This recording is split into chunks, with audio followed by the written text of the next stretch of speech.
إن الحمد لله نصلي ونسلم على نبينا مصطفى محمد صلى الله عليه وسلم وعلى آله وصحبه أجمعين أما بعد أعوذ بالله من الشيطان الرجيم بسم الله الرحمن الرحيم സൂറഹ അൽ മുഅ്മിനൂൻ 88-89 വചനങ്ങൾ മുൻ ആയത്തുകളിൽ വിശദീകരിച്ചു പോലെ അതേ ശൈലിയിൽ ചോദ്യരൂപത്തിൽ അവതരിച്ച ആയത്തുകളാണ് ഇത് നോക്കുന്നത്.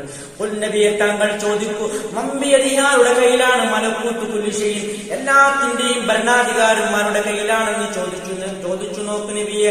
ആ മക്കത്തെ മുശ്രിക്കുകളോട് ചോദിക്കൂ, വഹുവ അവൻ അല്ലാഹു യുജീറു അവൻ രക്ഷ നൽകുന്നു, വലാ യുജാറു രക്ഷ നൽകപ്പെടുന്നില്ല അലൈഹി അവനെതിൽ, അല്ലാഹുവിനെതിൽ യാതൊരു തരത്തിൽ രക്ഷയും ആരിൽ നിന്നും നൽകപ്പെടില്ല എന്നാണ്. അല്ലാഹു ഒരു മനുഷ്യനെ ശിക്ഷിക്കാൻ ഉദ്ദേശിച്ചാൽ അവനെ രക്ഷിക്കാൻ ആർക്കും തന്നെ കഴിയില്ല.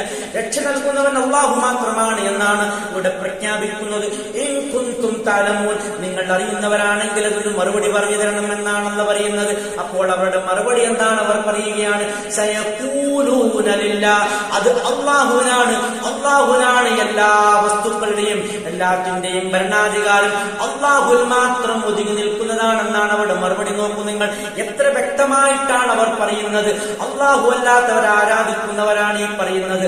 അപ്പോൾ നോക്കൂ, അല്ലാഹുവാണ് മാലിക്കെന്ന് അംഗീകരിക്കുന്നു, അല്ലാഹുവാണ് റബ്ബെന്ന് അംഗീകരിക്കുന്നു, എല്ലാത്തിനെയും പരിപാലിക്കുന്നത് അള്ളയാണെന്ന് അംഗീകരിച്ചതുകൊണ്ട് തന്നെ അള്ളാഹുവിന്റെ സൃഷ്ടികൾ ഒരു കഴിവുമില്ലാത്ത അള്ളാഹുവിന്റെ സൃഷ്ടികളിലേക്ക് അള്ളാഹുവിന് മാത്രം നൽകേണ്ട ആരാധനകൾ അവർക്ക് പങ്കു നൽകുകയാണ്, അവരിലേക്ക് വഴിമാറ്റി വിടുകയാണ്. അള്ളാഹുവിനെയും ആരാധിക്കുന്നു, അതേപോലെ അള്ളാഹുവിന്റെ സൃഷ്ടികളെയും ആരാധിക്കുന്നു. അവർ ജൽപ്പിക്കുന്നത് ഇവരൊക്കെയും അള്ളാഹുവിനടുക്കൽ ഞങ്ങൾക്കുള്ള ശുപാർശക്കാരും അള്ളാഹുവിലേക്ക് അടുപ്പിക്കുന്നവരുമാണ് എന്നൊക്കെയാണ് അവരുടെ ജൽപ്പനങ്ങൾ. എന്തുവാകട്ടെ, അതാണല്ലോ പറയുന്നത് ലാ ഇലാഹ ഇല്ലല്ലാഹ്, അള്ളാഹു അല്ലാതെ ആരാധനക്കാരനാരും തന്നെ ഇല്ല എന്ന് പ്രഖ്യാപിക്കുകയാണ്.